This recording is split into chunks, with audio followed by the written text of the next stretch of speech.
AGL is Australia's biggest and oldest energy company. It's also Australia's largest carbon emitter. In order to force it out of coal, billionaire Cannon-Brookes offered to buy AGL for around $8 billion.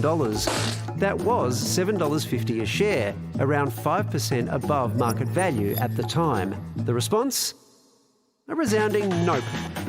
With AGL scheduled to split in two this year, it believes the proposed demerger will deliver better value for AGL Energy shareholders.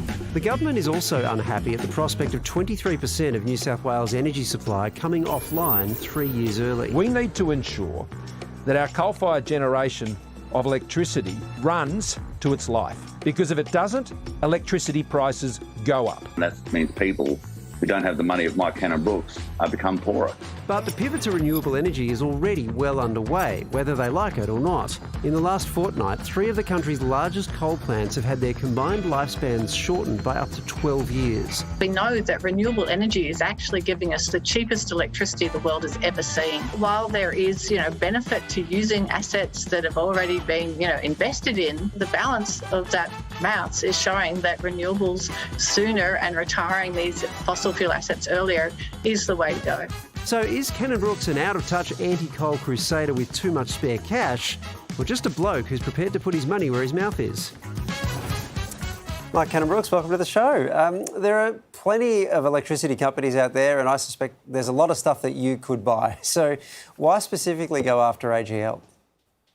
Look, this is a fantastic opportunity at this particular stage in our decarbonisation journey, right?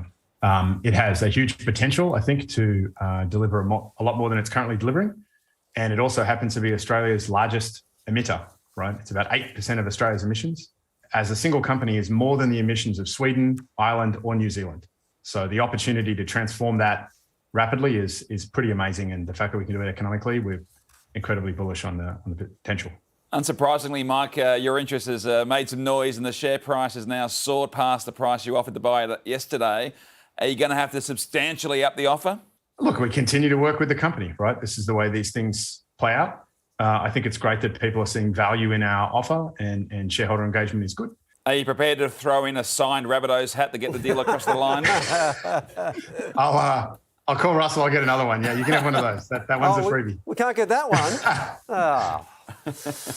So AGL, the thing about AGL is they are already getting out of coal. They're doing this and you really just want them to do it faster. But if that made business sense, wouldn't they already have accelerated their decarbonisation?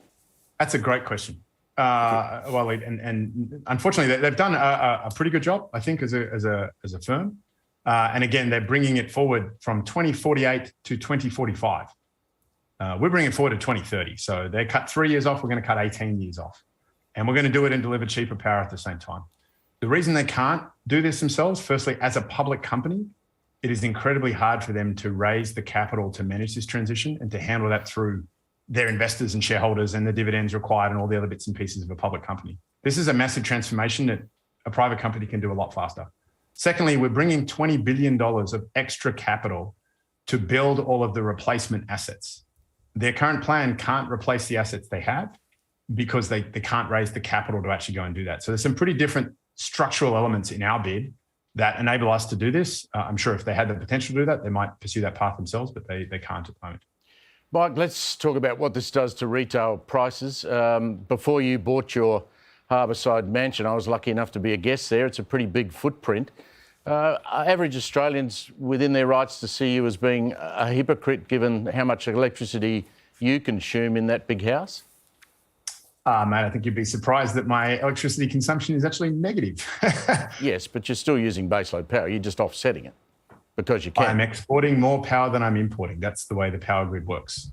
Okay. So you don't think this is going to have an impact on retail prices if you take over AGL? I do think it's going to have an impact on retail prices. I think we're going to bring retail prices down, right? We have the lowest power prices in Australia we've had in 8 years because of the impact of renewables on our grid. The faster we can bring online sensibly more renewables, the lower power prices will go. We should have the lowest power prices in the OECD, in the Western world, in Australia. We have the sun, the wind, the financial assets to make that happen.